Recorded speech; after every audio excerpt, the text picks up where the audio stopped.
अस्सलाम वालेकुम दोस्तों, कैसे हैं आप? अच्छा दोस्तों, जिस तरह से आप लोग जानते हैं कि अभी लेक्चरार फ़िज़िकल एजुकेशन फ़ीमेल का जो रिटन रिज़ल्ट है वो आ चुका है। और अनफॉर्चुनेटली बड़ा ही अनएक्सपेक्टेड रिज़ल्ट है, चूँकि 200 से ज़्यादा जो है वो सीट्स थी जिसके अंदर 100 भी जो हमारी फ़ीमेल हैं वो इसके अंदर जो है वो टेस्ट भी पास नहीं कर सकें। तो ये एक बड़ा अनफॉर्चुनेट है।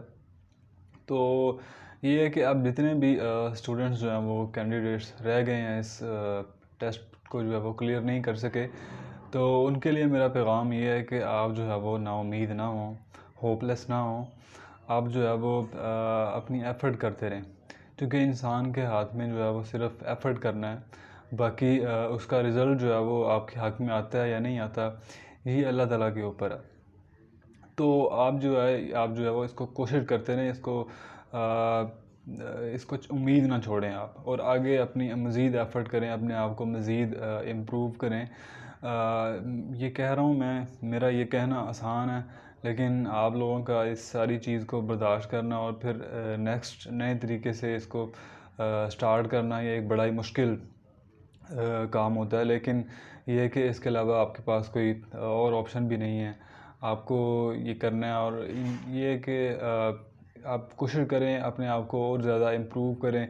जो मिस्टेक्स हैं, जो आप में जो कमियां रह गई हैं, वो आप उनको और ज़्यादा जो है वो उनको बेहतर करें, कोशिश करें उनको दुरुस्त करें।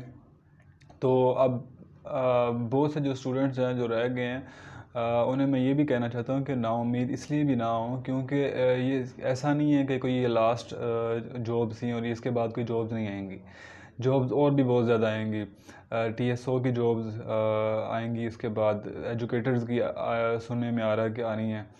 और लेक्चरर्स की भी मुझे उम्मीद है कि जल्द दोबारा भी आ सकती हैं, क्योंकि जिस तरह से ये सीट्स वेकेंट हैं, तो इसके भी चांसेस हैं कि ये दोबारा भी आ सकती हैं। तो लेकिन ये है कि ये सिर्फ़ एक सीट नहीं है, ये एक जॉब नहीं है, इसके रिलेटेड बेशुमार जॉब्स हैं जो कि आपको आती रहेंगी। ये है कि आपने उसके लिए अपने आप को प्रिपेयर करना है। आपने अब प्रिपेयर किस तरह से करना है वो आपको आइडिया हो गया। सबसे पहले जनरल नॉलेज का पोर्शन आ गया।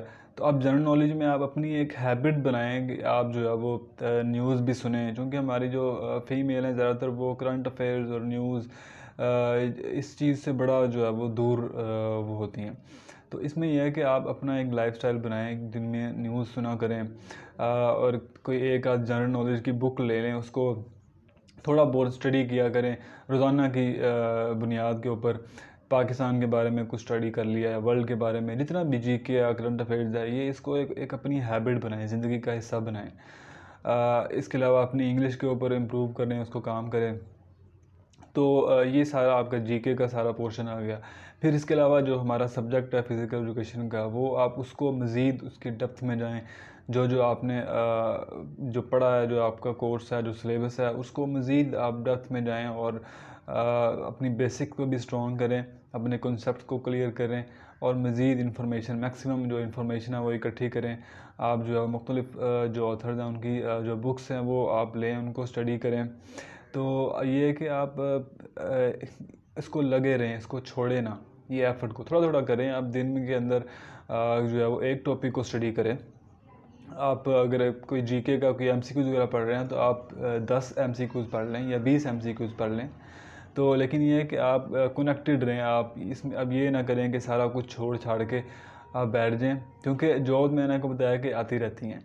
तो आप अपने आप को जो है वो प्रिपेयर करें, अपनी जो एजुकेशन है उसको इम्प्रूव करें, और मुख्तलिफ़ जो सर्टिफिकेशन है वो करें। मुख्तलिफ़ जो कोर्सेज़ हैं, फ़िटनेस के रिलेटेड है और स्पोर्ट्स के रिलेटेड है, लाइफस्टाइल के ऊपर मुख्तलिफ़ कोर्सेज़ हैं, सर्टिफिकेशंस हैं, वो करें। और बुक्स लें।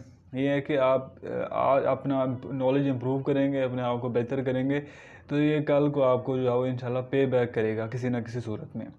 तो यही मेरी आप लोगों को सजेशन है कि नाउम्मीद होकर अभी आप अपनी तैयारी बिल्कुल ना छोड़ें, आप इसको लगे रहें। मैं ये नहीं कहता कि आप दिन के अंदर जो है वो 6 घंटे पढ़ें, 5 घंटे पढ़ें।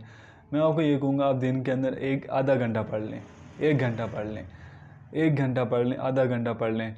तो लेकिन ये कंटिन्यूटी बड़ी ज़रूरी है, जो कंसिस्टेंसी है ना वो बड़ी ज़रूरी है।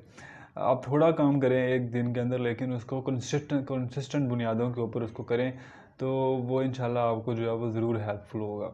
बाकी at the end of the day परेशान होने की ज़रूरत इसलिए भी नहीं है क्योंकि अल्लाह ताला ने जिस तरह से आपका रिज़्क लिखा हुआ है, जहाँ पे लिखा हुआ वो आपको उस तरह से मिल जाना है। तो आपका काम था कोशिश करना। हाँ, आपने अपनी कोशिश के अंदर जो है वो कोई कमी नहीं आपने छोड़नी। तो अभी आपका एक्सपीरियंस भी हो गया टेस्ट के रिलेटेड। तो ये है कि जो एक्सपीरियंस हुआ आपका, ये आपको नेक्स्ट टाइम जो आप एग्ज़ाम देंगे तो उसके अंदर भी आपको ये हेल्पफुल होगा। तो अच्छा, इसके अलावा ये भी मैं आपको बताता चलूँ चांसेस के हवाले से कि जिस तरह अभी जो इसका मेरिट है वो 40 होगा, तो यानी 40 से जो कम लोग हैं वो, इसका मतलब है कि वो फेल है। तो अब ये है कि आपका जो जितने भी लोग रह गए हैं जो क्लियर नहीं कर सके टेस्ट, उनका जो है वो ये वाला चांस भी ज़ाया हो गया।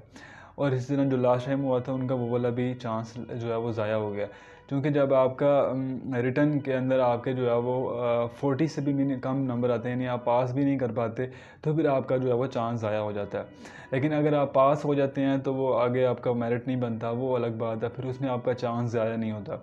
लेकिन यह है कि इस चीज़ को आपने ज़्यादा तवज्जो नहीं देनी।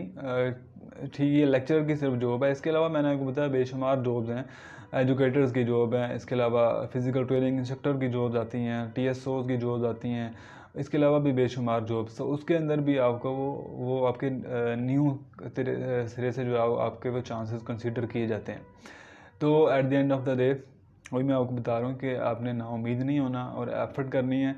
और आखिर में एक पंजाबी का शेर सुनाऊँगा कि मियाँ मोहम्मद बख्श साहब पंजाबी के बड़े शायर हैं। वो फरमाते हैं कि माली दा कम पानी लाना, पर मशकां लावे, मालक दा कम फल फुल लाना, लावे या ना लावे। तो ये है कि हमारा काम जो है वो एफ़र्ट करना है, पानी लगाना है, उसको फल देना, उसका रिज़ल्ट ये अल्लाह ताला के हाथ में है। तो इंशाल्लाह फिर मिलेंगे। अल्लाह हाफ़िज़।